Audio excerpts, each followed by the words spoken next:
Alright everyone, this episode is about setting up your first domain controllers. I've gone ahead and gone to manage, by the way, ADX1 is my primary domain controller and ADX2 is going to be my secondary domain controller. I'm going to skip this page because I've already read it 50,000 times. Hit next on the role base, select the server,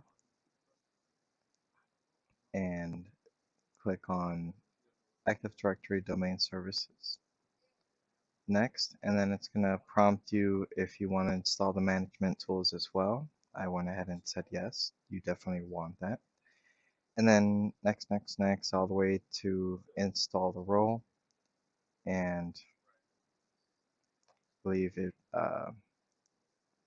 it'll then come out with a pop-up over here with an exclamation point. By the way, use Server Manager. It has all your services, um, ongoing events, and all kinds of things that you can see from here, as well as configure. And you can get your management tools for all the services installed from here. That's where if I need to configure Active Directory users, I'll go there, or wherever. Everything should be in here under tools. And under managed, you can add roles and features. So I went ahead and installed the ADDS role, Active Directory Domain Services role, and now it's prompting me to promote this to a domain controller. So I'm going to go ahead and do that.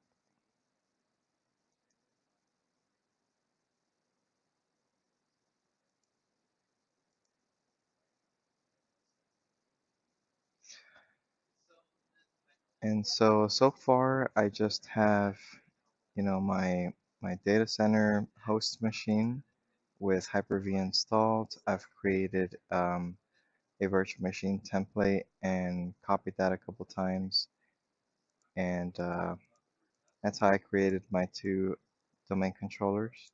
Um, and so I completely skipped the installation of Windows Server by doing the virtual machine template covered in another video of mine.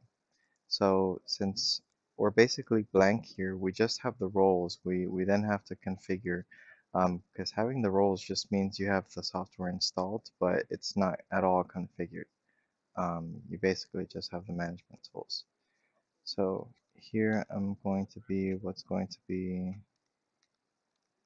going to put my public domain, because I also want to make it the same as my internal domain. And I want everything to be automated, all the user principal names and email addresses and SIP addresses, all to end with this suffix. So I'm going to add a new forest because nothing else exists. No domain, no domain controllers, nothing. So I got to start with a forest. I leave all these default, except you have to put a password here. This is kind of self-explanatory. Directory services restore mode. So if you need to restore your directory services, you need to type in this password. I'm sorry, I won't go into detail more about that. Updates. It's just definitions.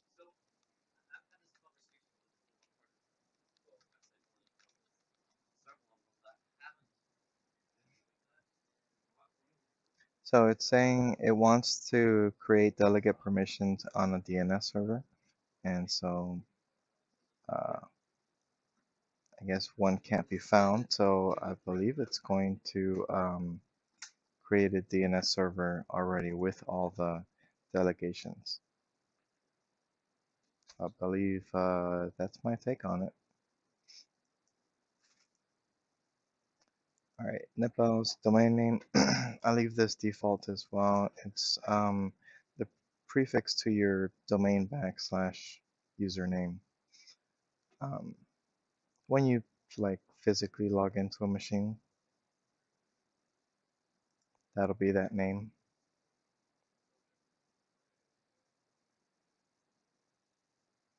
These are default paths to Active Directory files. I leave those default as well.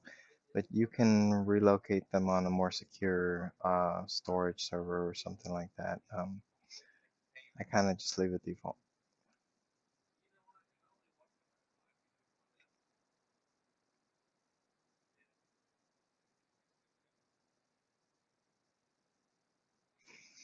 So these are mostly warnings. Here it's talking about the DNS issue. You couldn't find one, but it's going to go ahead and create a DNS server with the zone of TrueLab.net and all the permissions by default. It's also warning about having old cryptography.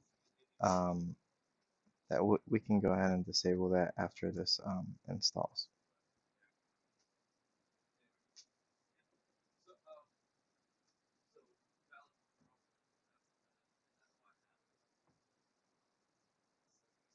Okay, and we're going to wait for this to finish.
Now, normally you'll have another warning as well, talking about your IP not being static. Make sure it's a static IP. You may want to do that even before setting up the domain controller, but you can do it afterwards as well. And we're going to do that now.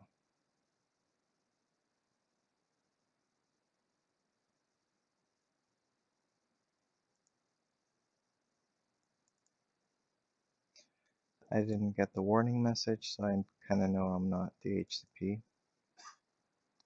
So notice even though I configured it, it pasted a loopback address. I'm just going to go ahead and put itself, see, same IP. Oop. Um, I believe it's better than using a loopback address. I'm not 100% sure on that.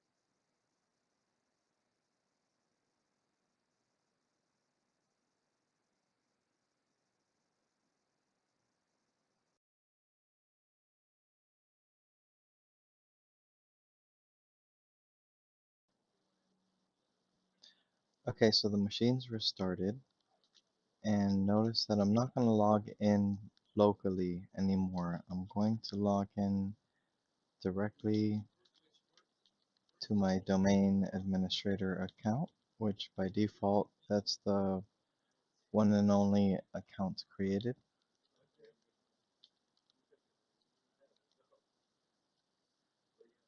What am I doing?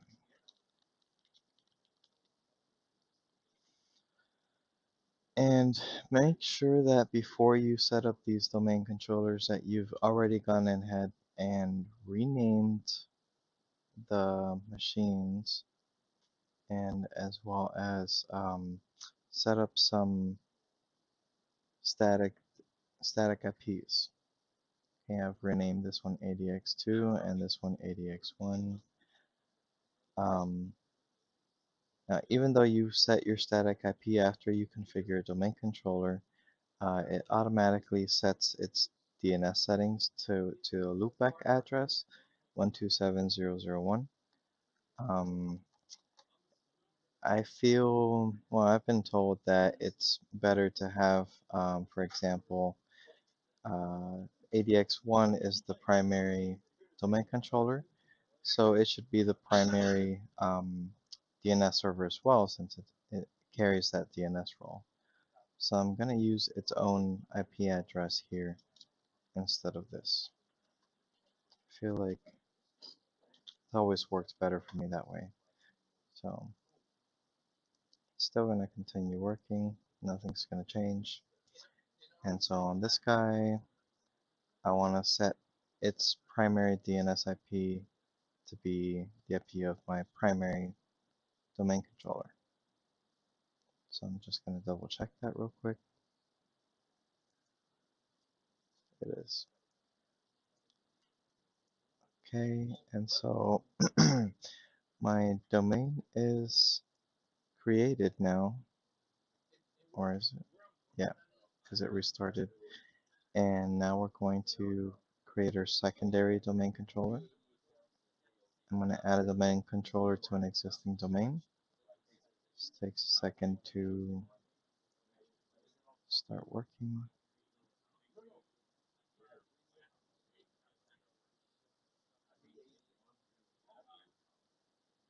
Got a lot of stuff going on. Oh, there's the progress bar. Okay.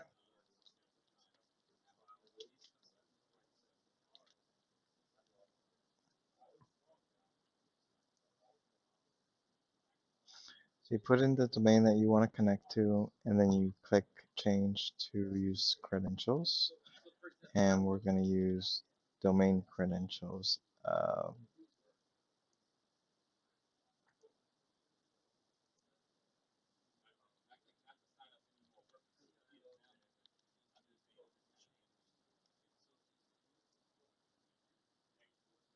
I don't know why it's coming up with those credentials.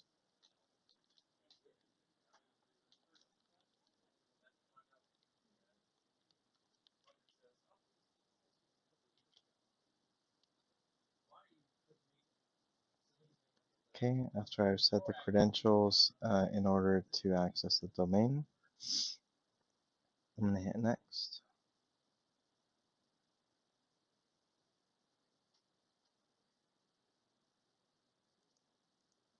Okay, let's type in the restore password.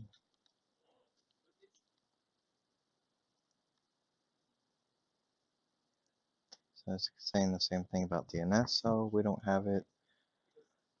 So go ahead and create it.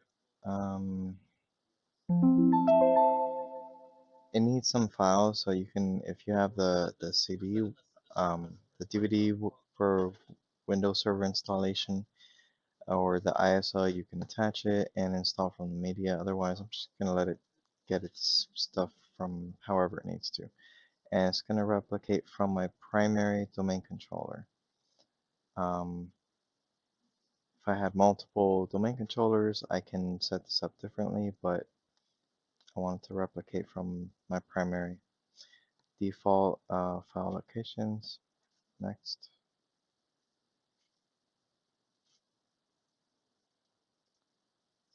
Same warning messages.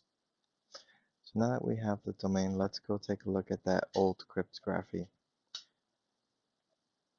We go into group policy management.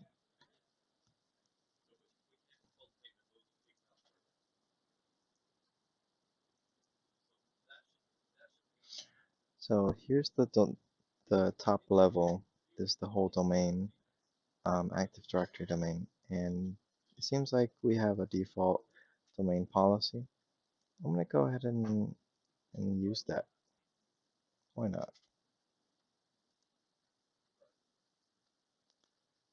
So where is it again? It's under Windows Components. No, that's not true. It's under System, either logon or net logon. Here it is. So allow cryptography compatible with Windows NT disabled. So that's what that warning message means. That first one up top.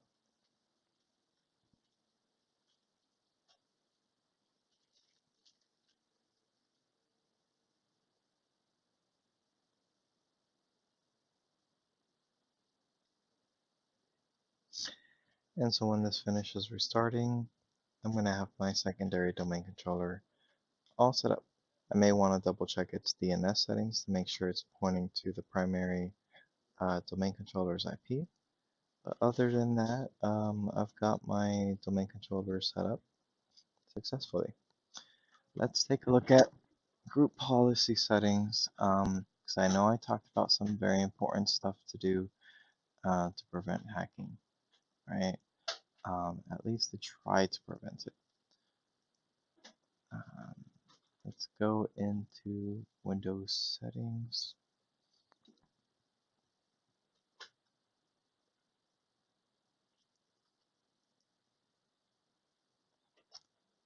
Security settings, account policies, password policy. You want to set this. Definitely want to set that. The more secure, the better. Just don't lock yourself out. Definitely this needs to be set up as well.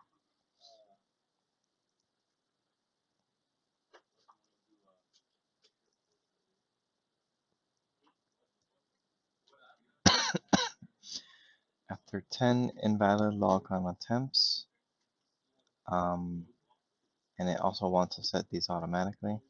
So if there's 10 invalid logon attempts, accounts locked out for 30 minutes, and it'll reset that after 30 minutes. Something simple that you can do to secure your network. I wouldn't touch Kerberos policies, but let's see the local policies. I may want to further audit some stuff here.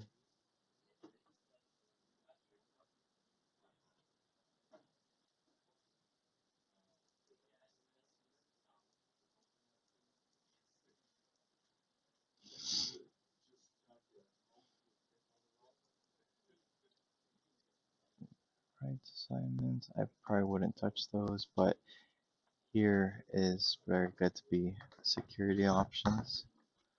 Accounts administrator account status. You should probably turn that off, but I want my own backdoor, so I want to leave that kind of not defined or enabled. I don't want to block Microsoft accounts. Guest account disabled. Don't need guest accounts. I'll leave that not defined. Rename admin account. This is very, very important. I'm going to call that XJ because it's hard to guess. That's the number one account that's going to be brute forced is going to be your default local administrator account. So rename that. I'm also going to rename guest account.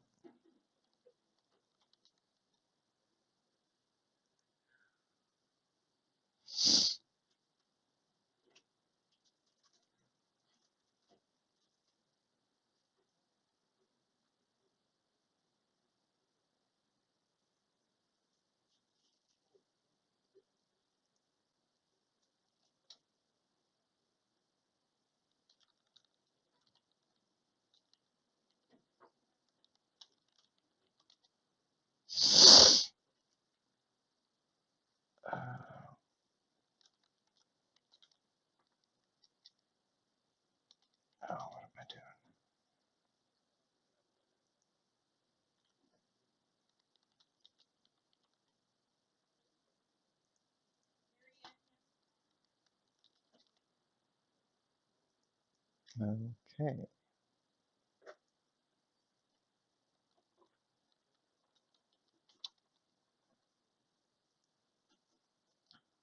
That's pretty strange. Okay, let's set up some OUs and accounts and permissions.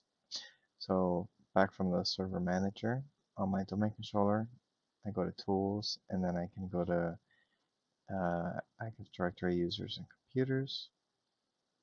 I'm going to create a new organizational unit. Call this the name of my domain. Protect from accidental deletion, sure. And new organizational unit. I'm going to call this admins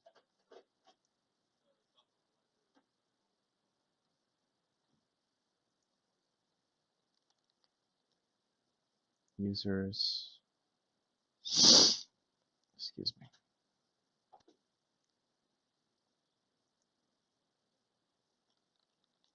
groups,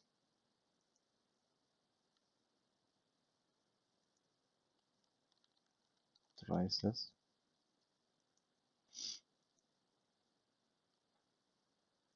and testing.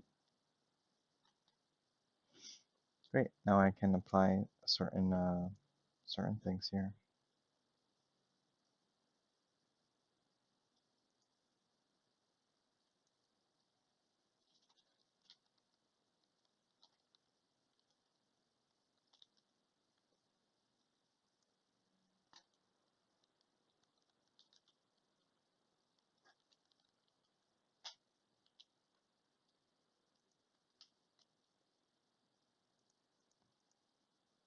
Okay, so let's see. Give a name, set the full name, set the, this is going to be user logon name is user principal name, so prefix and suffix. Hit next, set a password, secure one that meets the policy, and I don't want anything to change my password. I want me to change my password if I have to, and never expire, because that's my preference. Now, right now, as you'll see, this what's supposed to be an admin account is just a domain user, so I don't have any privileges. I'm going for domain admin and enterprise admin. Do I need anything else? Schema admin. Schema admin is important for installing certain Microsoft servers, like maybe SharePoint, but for sure Exchange and possibly Lync or Skype for Business. Okay, that'll be good there. So at least if I'm a domain admin, I can do just about everything. I need enterprise admin to do certain high level stuff, so I said that as well.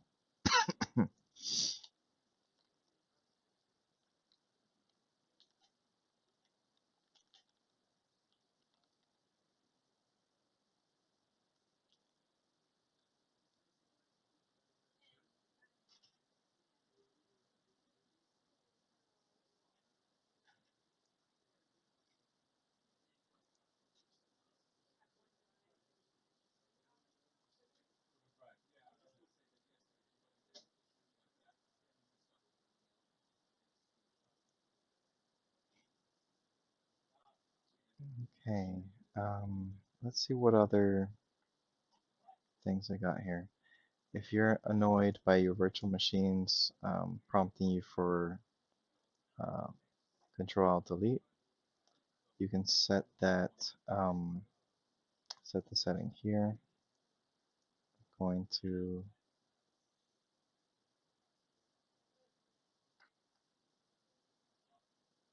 I'm going to enable that.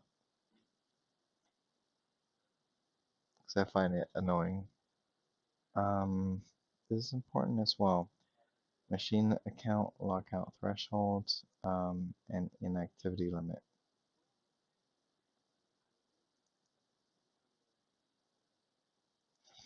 I'll probably set that later. This is good as well too. Text for users when they're signing in and message title for that message. Change password. Right to make authentication to unlock workstation. So they need to communicate with domain controller in order to put in their credentials and get in. So if they're off the network, I don't want them to have access. But they do have a local admin account, so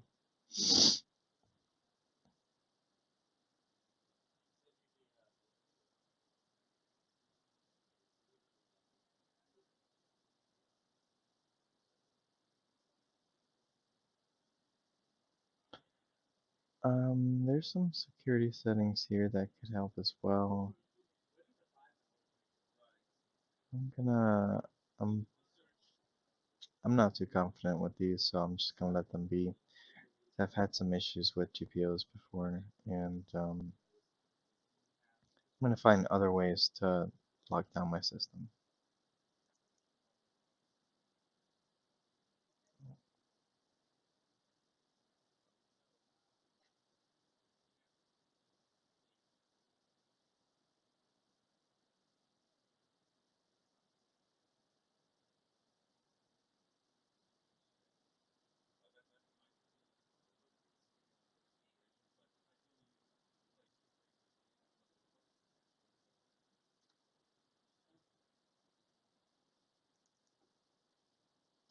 Um, Here's one that I've looked up online. So instead of using NTLM, we want to use NTLM v2 instead. I'm sure this probably breaks stuff, but NTLM version 1 is supposed to be insecure.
So this is about the event viewer. I want security events to be logged for 60 days until they're overwritten by another log, and I want it to be as big as, I think that's 1 gig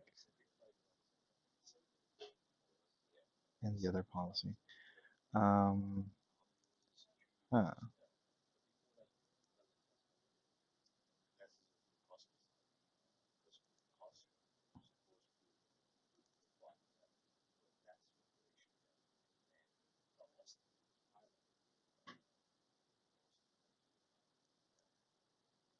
Sure, that looks good.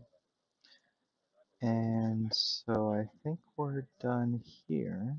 Let me double check.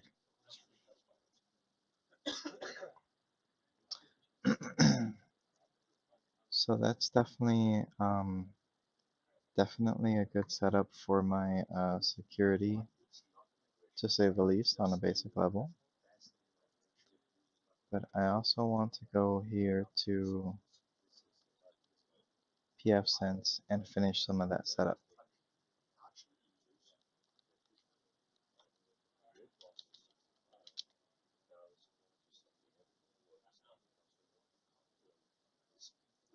Okay, I've done a system update on PFSense. I've added the traffic graphs by clicking the plus symbol here and selecting stuff. I also want to see firewall logs. It's just good to see you can even make this bigger.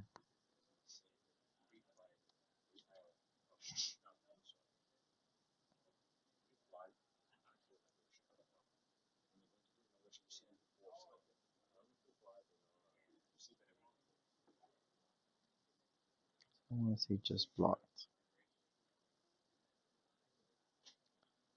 Seems like I'm getting some weird connections,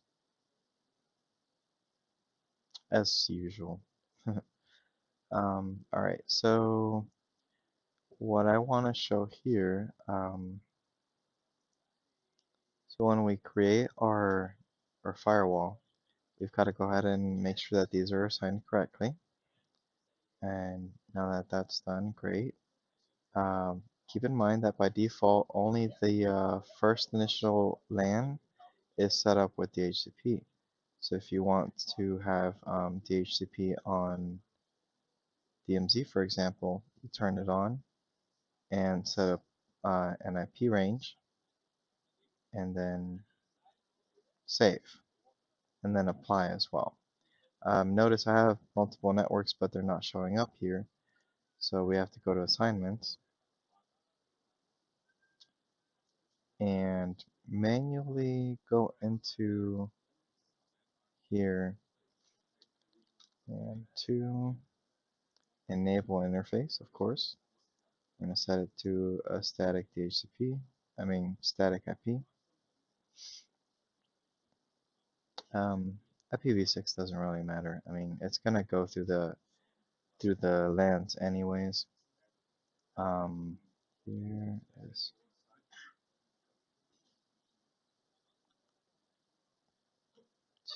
2.1/24. No gateway because it's just a LAN interface.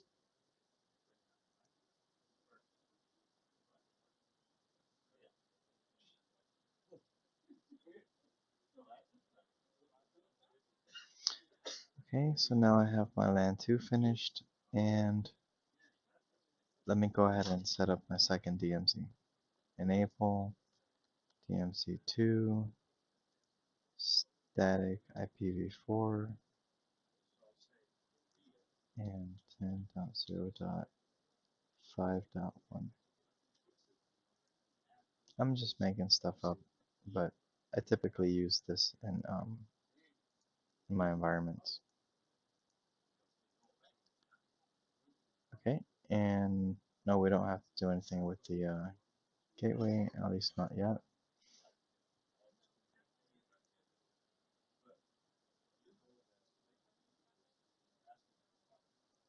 Let's make sure we apply these changes. So now that they're enabled, we can go to DHCP,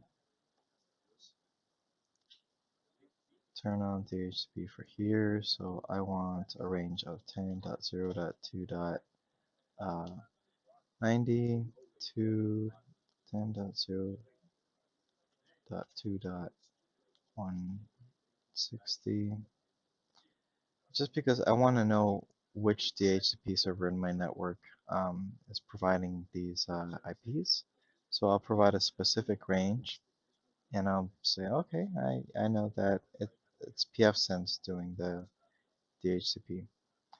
DMZ1 is also already set up, and DMZ2 is going to be 10.0.5.1. Oh, what is going on? 10.0.5.90, 10.0.5.160.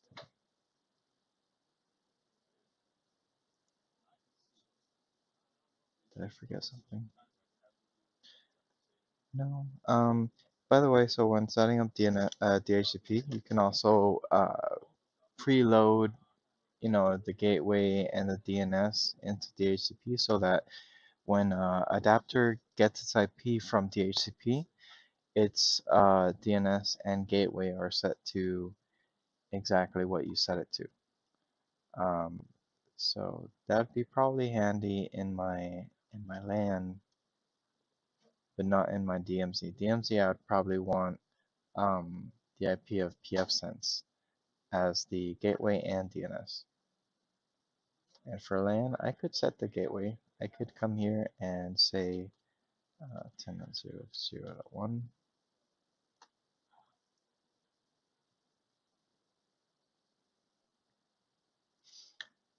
And I can also, because most of the machines in the internal network are going to be domain joined, so I'm going to set the domain controller as the DNS server. I want any machine on this network getting DHCP from PFSense to get this DNS and this gateway automatically. I'm going to save that.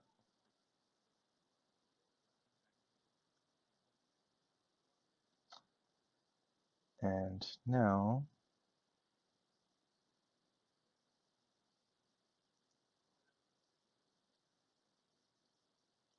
I believe this machine is domain joined as well. There's some commands to check. So if you type who am I, no spaces, you get your domain / username. So I know I'm signed in as a domain user, or actually I'm a domain admin. So okay, so all our networks are configured and all the good stuff. That's not the end of the story though. Only WAN and LAN have default rules that make them work. As you see, LAN 2 and DMZ2, I've already pre-configured this one. But what I've done is an any-to-any rule, just to kind of get them up and running with internet.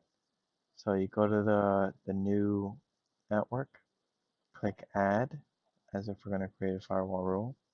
We're going to pass traffic on IPv4 is fine. Any protocol, web, HTTPS, RDP, anything. And any source, any destination. So it's going to be able to communicate anywhere. Later on, I can come back and minimize this a little bit and define more rules as to what can come through or not come through. I'm going to call this any to any. So I know exactly what it is when I come back. And same thing here. Pass traffic to any protocol, any source, any destination, and any to any. Save that, apply, and we're good. So now all our networks have internet and DHCP. So if I build a VM, attach it to a network, it's online. Thank you for watching, and I'll see you on the next video.